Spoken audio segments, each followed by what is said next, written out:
của Mika Pogo.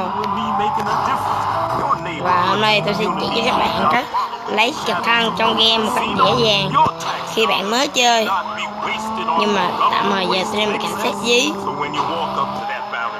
nên tôi cũng phải đợi thôi. Các bạn thông cảm nhé. Trời ơi, tắt đi, nghe chéo. Các bạn ơi, ổng viết xác đích luôn sao chạy. Tôi mới chơi các bạn thông cảm. Ghê không, chơi lớn không?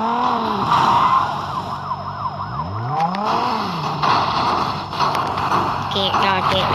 Thôi ra chơi xe cảnh sát luôn cho mọi người. Đấy các bạn.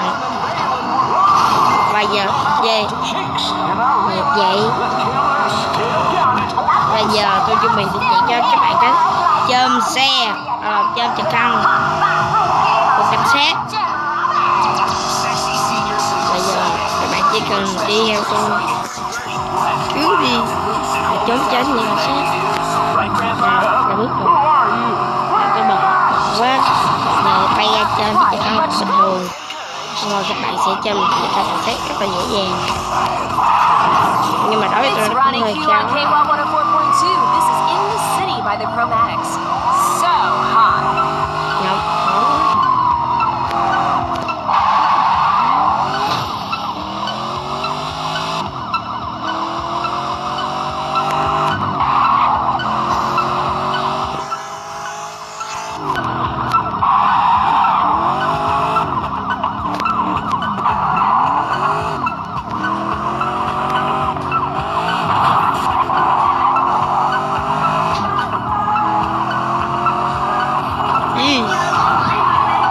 Em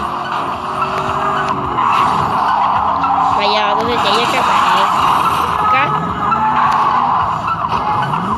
mà bây giờ tôi sẽ chỉ cho các bạn cách mà kiếm trực thăng bình thường. Đầu tiên các bạn lên bản đồ, các bạn vào. Bây giờ chúng ta sẽ đi tới đây.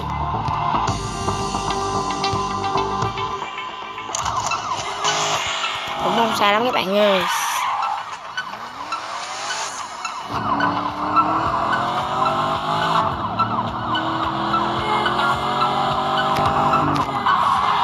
Wow. Các bạn cứ chơi bình thường đi. Các bạn chỉ đi tới đó thôi. Nhưng mà các bạn làm nhiệm vụ vậy đó.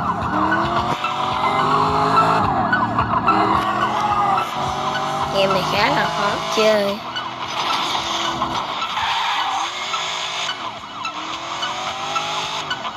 Đấy. Và đây cũng là một tựa game cũng giống như là GTA 5, nhưng mà các bạn có thể tải về trên điện thoại mà chơi. Đồ họa không thể nói được.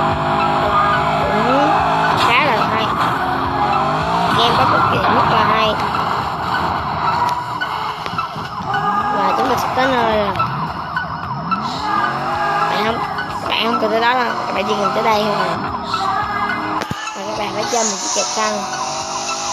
Nếu các bạn chơi máy bay, nếu như các bạn thấy trực thăng thì các bạn cứ đi vòng vòng đi, xong rồi nó quay lại là hết trực thăng liền. Chết được rồi.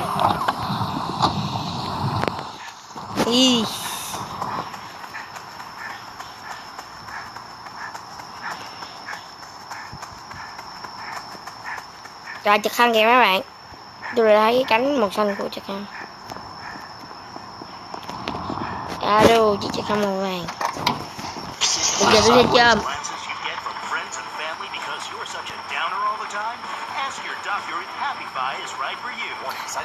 Các bạn cứ đi thẳng về hướng căn nhà trước mặt.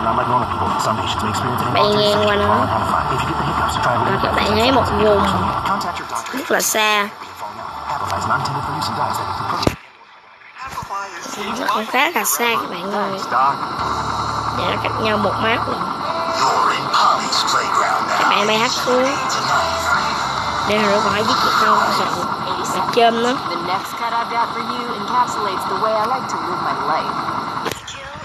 Cái này chuyện này cũng khá là dễ, nhưng mà tôi ít khi nào nữa.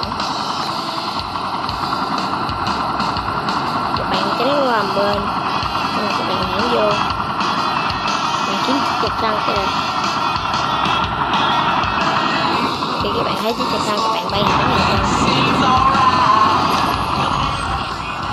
Bạn đặt cánh xuống, chạy lẹ.